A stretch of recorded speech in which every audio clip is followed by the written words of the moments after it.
Welcome back to the Thinking Crypto podcast, your home for cryptocurrency news and interviews. If you're new here, please hit that subscribe button as well as the thumbs up button and leave a comment below. If you're listening on a podcast platform such as Apple, Spotify, or Google, please leave a 5-star rating. This content is brought to you by Uphold, which is a great platform that makes it easy to buy, sell, trade, and earn cryptocurrencies. Uphold is an exchange I've been using for years, since 2017. They're one of my go-to exchanges for liquidity. Right now, they have some great promotions, such as being able to trade Bitcoin with zero fees. So you can buy and sell Bitcoin and you don't have to pay any fees. They also added Casper staking, and they enabled withdrawals and deposits for Polkadot. So if you'd like to learn more about Uphold, please visit the link in the description. Heads up, guys, I will be speaking at an upcoming event titled Web3 and Real Estate, which will be hosted by Proppy. Many of you know I'm a big fan of Proppy. I've interviewed the founder, and I hold the Proppy token as well. And I'm very bullish on this project and what they're doing. And they invited me to speak about NFTs and how that's going to be used in real estate. So this will be held in Miami. It's from October 27th to the 28th. So if anybody is around in Miami, would certainly like to meet up and, put some faces to the names. Some of you guys who comment on the videos, send me emails and ping me on Twitter as well. So just heads up on that, guys. All right, guys, today was a choppy day for the markets. It was so volatile because we got the inflation numbers, and I'm going to share what Peter Schiff tweeted out. He said, another hotter than expected CPI surprised investors. September CPI rose 0.4%, double expectations. Year-over-year prices rose 8.2%. The 6.6% year-over-year rise in core CPI is the most since 1982. OER had the biggest monthly spike since 1990.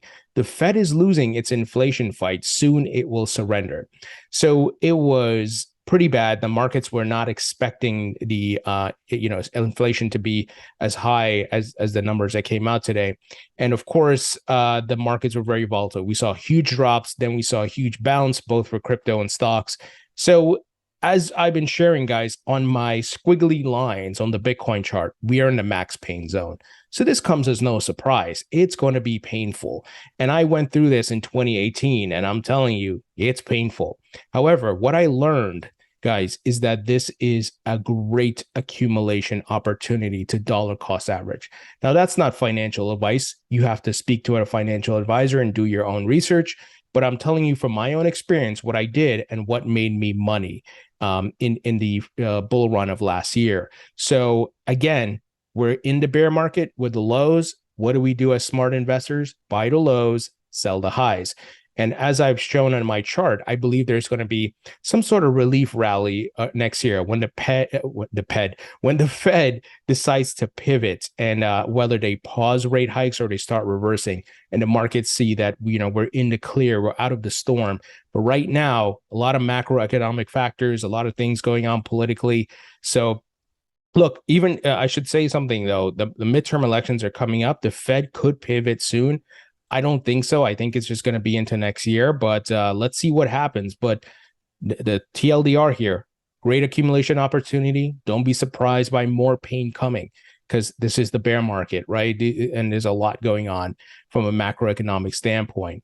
And here I want to share with Credible Crypto, who is a great analyst. I've interviewed him on the channel.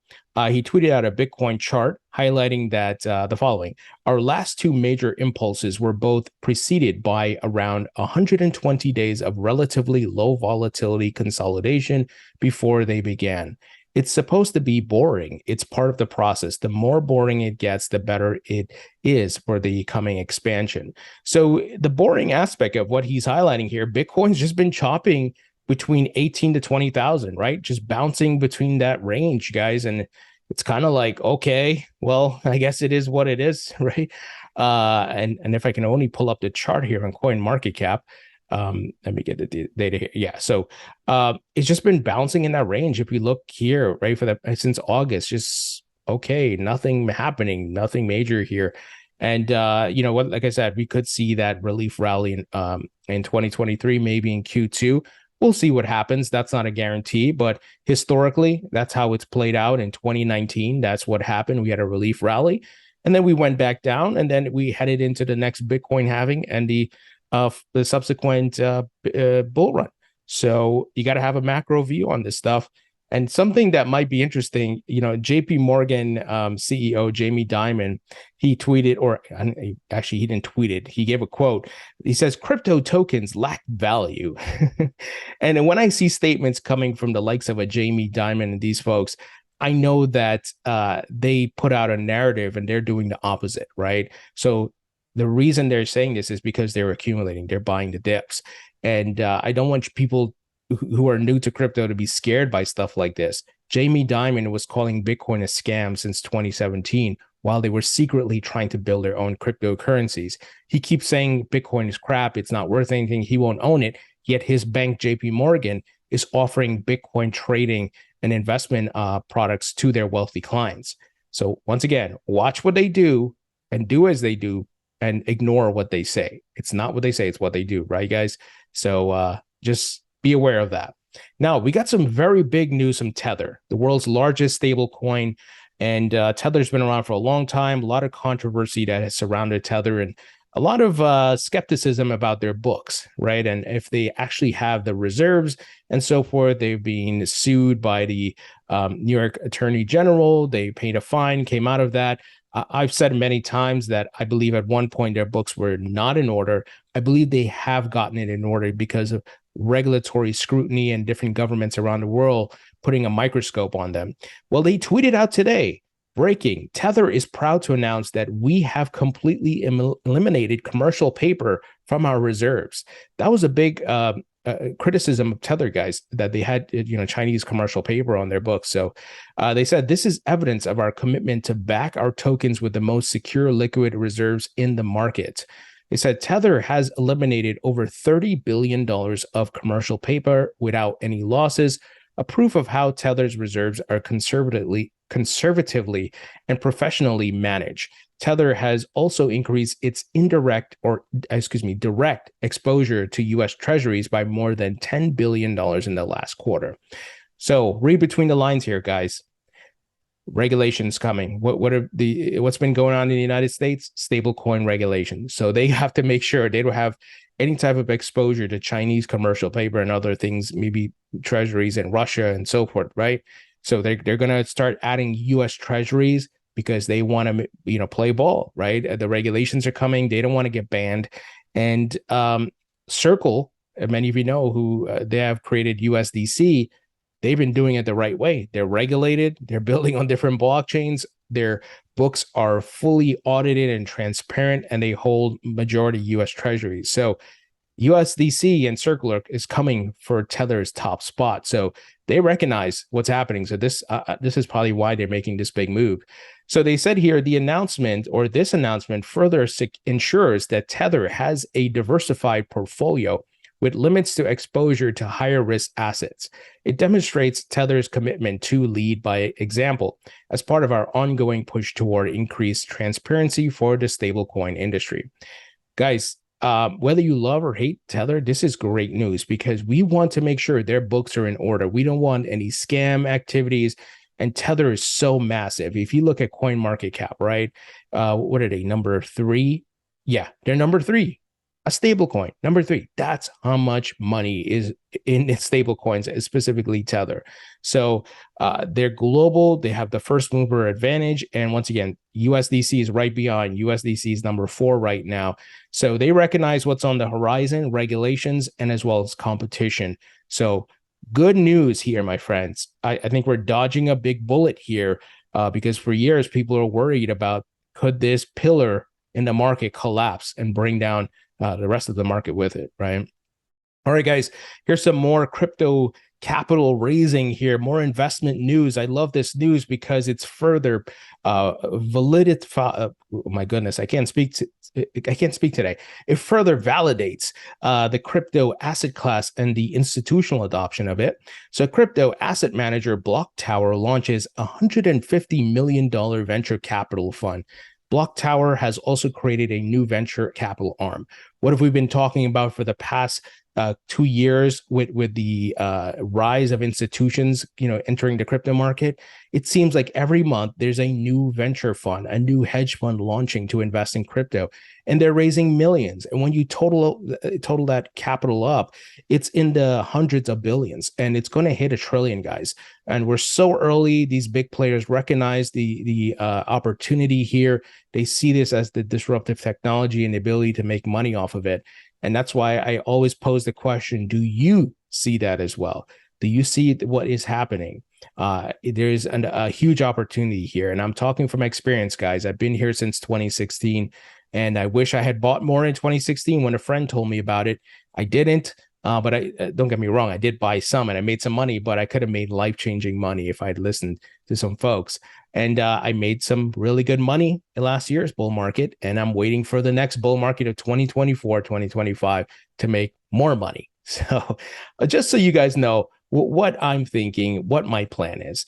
So crypto-focused asset management firm BlockTower has launched a venture capital arm with a new $150 million fund to back decentralized finance and blockchain infrastructure projects, according to the block.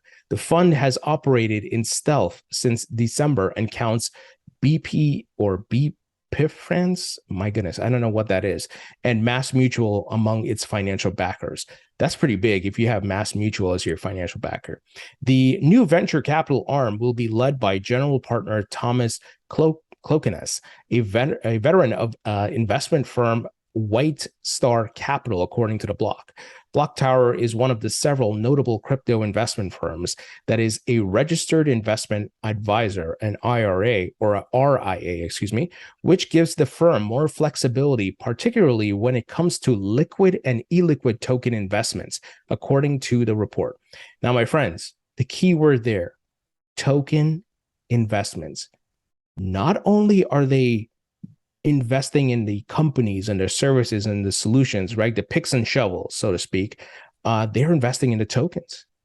And that's what I want. I hope this is translating. My voice is coming through and there's a light bulb going on in your head, whether you're listening on the podcast or you're watching on YouTube. They are also buying the tokens. Now, I know some people who haven't been around the block of crypto are going to say, if they're buying the tokens, why isn't the price pumping, dude? Well, a couple of things. Many of them are buying OTC, over the counter. That does not get registered on the markets. Also, we've seen guys like Michael Saylor and so forth. They use algorithmic buying services and solutions where they buy in increments so as to not move the market, right? Michael Saylor has talked about that, where they bought Bitcoin, and that's what they're doing. So they scoop up the dips where possible. They have their buy orders in place, and days when the market, for example, dropped today, right? And then you saw a bounce, guess what? They probably bought today. Now, they didn't go buy enough to move the markets to pump Bitcoin to $50,000 or the token, whatever token it is, to move it significantly. Just move it a bit. And that is how they're accumulating. So don't miss that, my friends. So this is just a further example of the bullish outlook that these institutional investors have for crypto. Now, something else here with the SEC I want to highlight, and we know the SEC has just been a mess lately.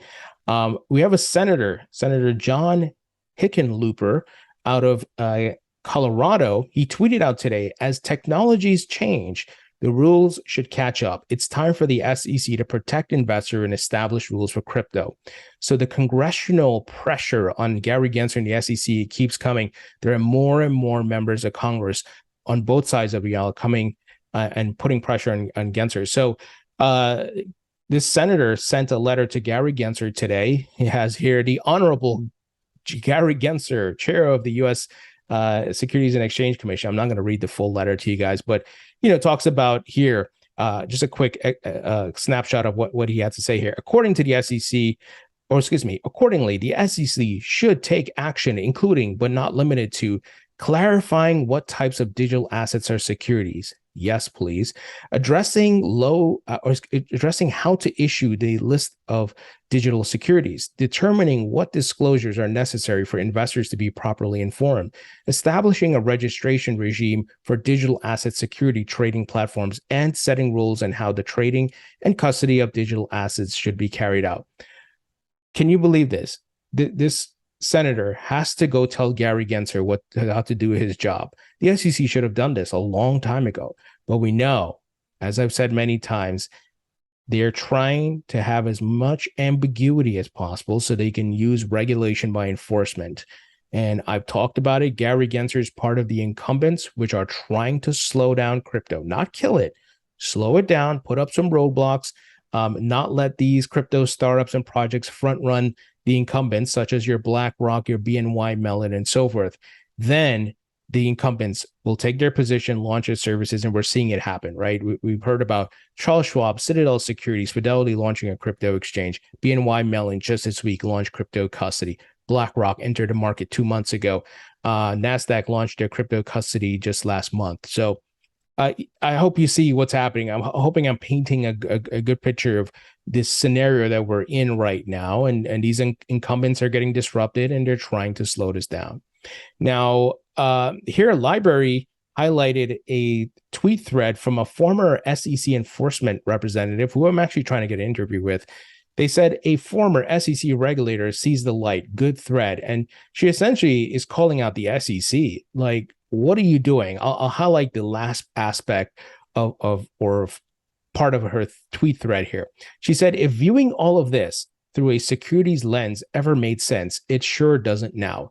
Stubbornly clinging to the Howey test just because some people buy tokens for speculative purposes both ignores how far crypto has come and threatens the future of this incredible new technology.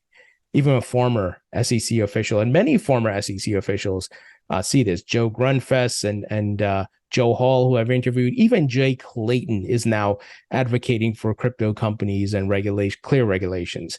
So it's kind of like, once you're in that seat as the SEC, you're beholden to the incumbents, and that's sad. And that's probably because all these folks are bought, right? Campaign donations. Well, you want to keep your job, right? You want to keep the status quo here. You got to make sure you do what we want you to do.